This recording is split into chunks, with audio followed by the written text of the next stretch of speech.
Hi, this is Ilma Art Studios photograph for today. A beautiful farm in a fall day. Hi, check my website at ilmaarts.com for more artworks and photographs. Today I'd like to share Proverbs 22 verse 7. It says, "Just as the rich rule the poor, so the borrower is servant to the lender." Here's my poem. Slavery of borrowing. Have you borrowed anything or money from someone? You will eventually be slaves of lenders, and you can't run. Just as the rich controls the rule the poor, the borrower is unwise and considered a fool. If you think that borrowing is a good thing, you will end up stressed and always thinking. You will be bound by the money you owed. It will deplete you of whatever you have sown. Here's my essay. In ancient times, the rich ruled the poor. Nowadays, we don't have outright slavery anymore. Yet we can still be slaves to do so many things. One rampant form of modern day slavery is the bondage of borrowing or the stress of having debts. With the rise of credit cards and the growth of the information age, we are deceived by the enemy that we possess money when we have the plastic cards. All it does is to keep us imprisoned in more debts until we can afford to pay them off and lose and compromise our relationships and our peace. The Bible says that just as the rich rule the poor, so the borrower is servant to the lender. The enemy entices us to be enslaved to borrow, so we can acquire once and be enslaved again to crave for more.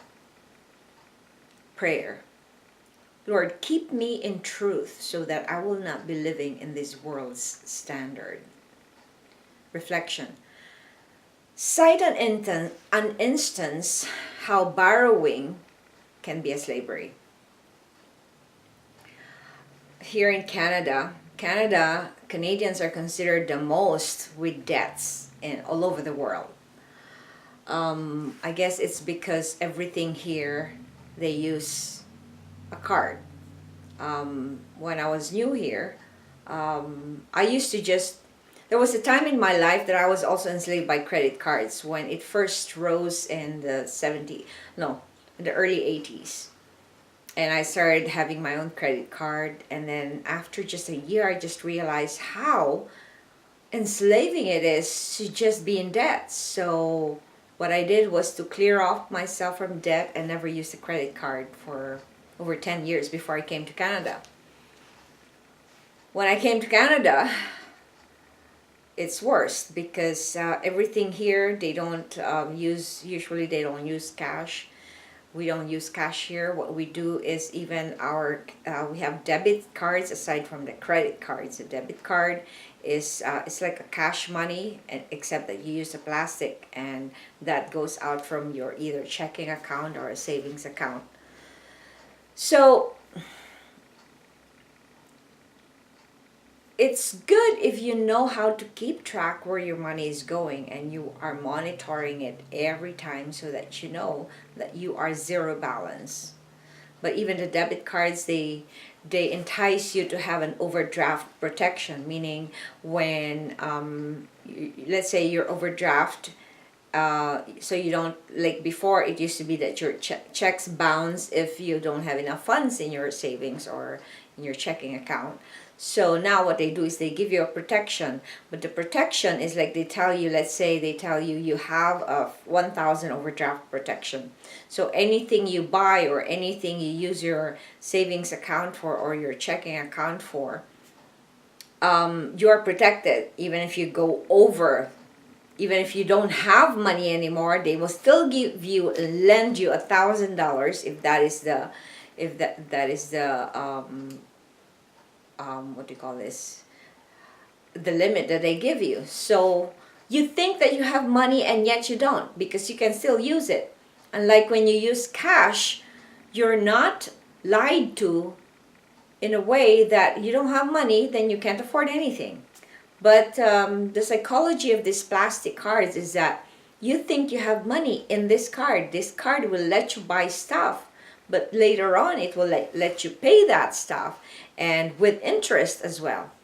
So it just goes on in a circle and it's never ending. And then you think that you have money. And so when you, on credit cards, in a way, like you think that you're paying off a credit card, but if you're just paying limited amounts, it does not even suffice to pay the interest on that credit card.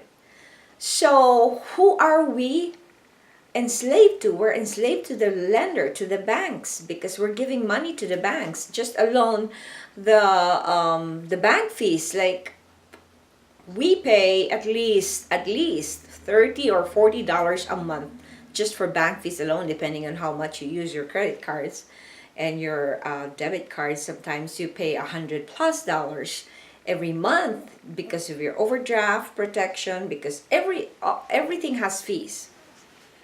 So how freeing it would be if we just go back to the simple way of living. Use cash.